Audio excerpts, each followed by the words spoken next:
It's Monday, and we're going to do what we do on every Monday, and we're going to look at the trends. We're going to look at the trends at 10 wide receivers by pulling up the next gen stats. We're going to see whether or not you need them for fantasy football, whether you need to pick them up, drop them, just have your biases confirmed, whatever you need. We're going to do that with these 10 players today. But what you need to do right now is click that subscribe button, tap it with your finger on your phone, click it with the mouse on your computer, because we're going over the stats every day. We're helping you find those diamonds in the rough off the waiver wire. We're helping you set your lineups. I'm a big resource for your drafts next year. So as you're searching for information next year, by hitting that subscribe button, I'm going to come up for you, and you're going to have hundreds of videos of stats to look through that other sites don't have. Click that button. Stop missing out. But let's look at the trends using next gen stats from week 12 on 10 wide receivers here. And the first one's Jalin Hyatt. So let's just go back to the draft season last year at Tennessee. And what was the big thing about Jalin Hyatt that a lot of people liked? Think about the NFL scouting combine. It was his deep speed, his playmaking ability, and that's what we're seeing right now out of him. We're seeing him pop on and off throughout the season in some moments, and now he had a big game last week against New England. Yesterday. 15.9 PPR fantasy points, caught 5 balls, 109 yards in a nasty game script. And he's looking like he's going to be a deep ball specialist, maybe more depending on the usage. But he's at least going to trend as a deep ball specialist and could be more going forward. But this guy has some upside due to that, due to the air yards. Might be a good air yard dandy in his career as a guy that you play with in DFS. A guy on the back end of your fantasy rosters that you use to play the matchups with.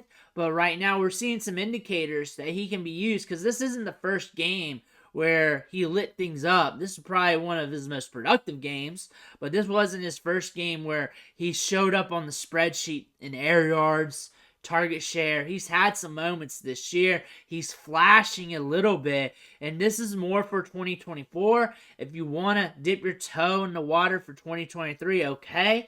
I look for him at the start of his career, like right now, and probably the next few weeks, months, and maybe the start of next year, being very volatile as he gets used more. He needs to be used more. He's a third-round rookie, so the draft capital isn't really with him. But again, a deep threat. And we're seeing that here with this chart. We're seeing this with the air yards in some of these matchups. He's getting those deeper targets. I like that with wide receivers. If they're not going to get a consistent target share, they better get deep targets. He gets that. That's a good trend for the future. Tank Dell is the man. And honestly, however you have him valued, it's probably too low, especially in rookie rankings, especially in Dynasty. He's a young wide receiver attached with C.J. Stroud. C.J. Stroud's been balling. Tank Dell is very nuanced, very cerebral, can make plays downfield. Also had a play called back to, I think, a holding penalty, maybe false start or something, that had a ton of air yards with it, and it would have doubled his receiving yardage. I was guessing he had double the yardage output just from that play and forgot it was called back after looking at the final stats here from watching all the games on Sunday. But he's a playmaker. He's consistent. He's balling out because he's got enough speed, but he's very cerebral. He's very quick in a phone booth. Cuts off those routes like that, creating that separation, and on top of that, getting downfield. And you can tell by this chart, he's not solely used in the slot. He's moved around. That's a very good thing because he was pegged as a slot receiver. I called him a slot receiver plus. A slot receiver you want in the slot, but you can put on the outside and you can use him deep, use his nuance.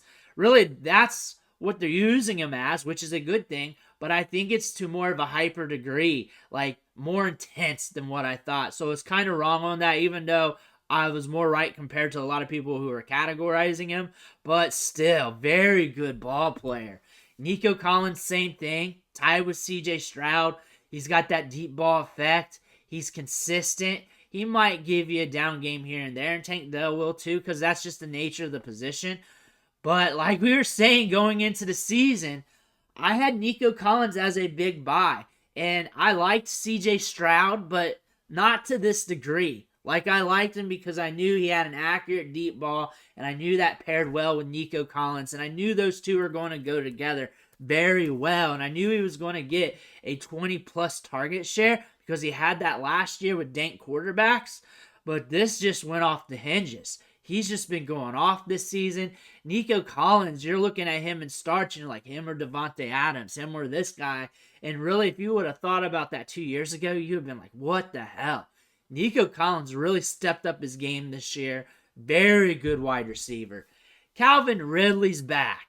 He's back to being productive in fantasy. He's probably is going to be up and down in some moments, though. He probably is, and that's kind of the nature of the offense.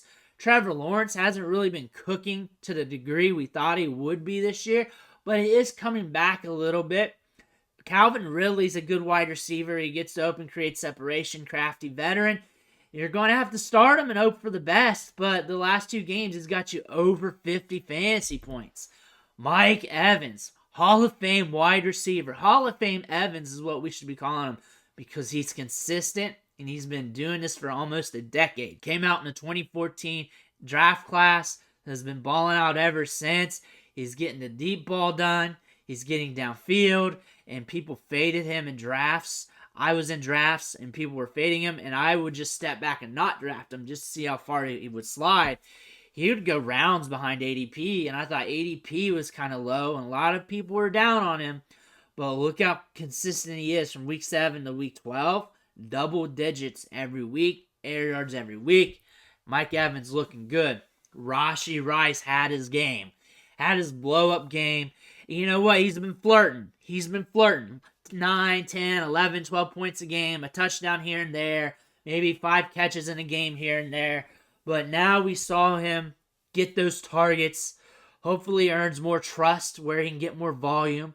And you know what? Even though he has been up and down all season, and there's been some good ups, he's been flashing. And that's what you want to look at with these rookies, them flashing, because they're not expected to hit out of the gate. They're expected to flash a little bit, do a little something, and then if they do well in the back 9 of the season, you want to look at them even harder to the next year. Rashee Rice should be on a roster. Rashee Rice should have good draft capital next year, and if he's falling in ADP, snatch him up. Christian Watson, and it's about the Packers wide receivers, and I say this every week, they take their turns. One's really good, one's mid, one's okay or bust. And it was Christian Watson here getting the deep target, getting the air yards. He's the air yards guy in this offense. He's the deep threat. He gets those deep passes, he brings them in, and if he does, he's got a big game. Jaden Reed looks good. Romeo Doubs looks good. They all have their moments in this offense, and really, you start them and you close your eyes. And honestly, when it comes to start-sit scenarios with these guys on a weekly basis, you really have to guess because it's scenario, play-by-play, series-by-series with the Packers. And Christian Watson, maybe if he didn't bring in any of these deep balls, maybe he wouldn't have been even productive in this matchup with 20 fantasy points. But still, we're seeing someone from the Packers step up every week. We're seeing another Packers wide receiver do a little bit of something, and you usually get a bust. We've been saying this every single week about these Packers wide receivers. We've been saying it every week. It was a Christian Watson week, and then Jamar Chase. What we're saying about him, he's good enough to get you by with a bad quarterback. He still's got some upside. He can still score touchdowns. He didn't in this game, but he got 6 targets, led team in targets, 4 catches, 81 yards. Still good enough to get you by with bad quarterback play, almost quarterback proof. So that's good to see, but he's also going to give you some down games because it's going to be volatile. That's going to be the nature. And it's going to suck because you're going to have these lineup decisions that are going to be hard to make, and you're not going to want to bench Chase. And a lot of times you wouldn't bench Chase. He got you 12. That's a pretty good safety net there, but it's not going to be 100% consistent. But he's going to be good enough to get you by going forward with bad quarterback play. Chris Olave, when it comes to fantasy football scoring, he needs to be considered with the elite wide receivers, the top-end guys, because he's getting the targets, he's getting the air yards downfield. The deep ball goes to him, and it's on a consistent basis, and he brings it in. I would like him to score more touchdowns. I think that would elevate his ceiling a ton, and I think he's really due for that. Maybe next year he goes off, or maybe the back 9 of the season he goes off on the touchdown department. But still, the deep balls, the consistent targets and workflow, you can't knock that. Brandon Cooks has been volatile, but in a good way, because when he hits, he hits. And when he hits, he helps you win your matchup. Every other game here, week 8, 14 points, then jumps to week 10, 32, then jumps to week 12, 17. It's off and on, but a guy you can play the matchups with, a guy that you can throw in your lineup, close your eyes, pray that he hits. But still, Brandon Cooks is starting to heat up a little bit, and although he's a volatile wide receiver, the upswings on the volatility can help you out with your fantasy matchups. But those are 10 wide receivers that we're looking at on the trends from week 12 using the next gen stats charts, looking at that data and information. Let me know what you think in the comments below. I want to hear about it. Make sure you hit that subscribe button on the way out. I want to thank you for watching. Catch you on the next video.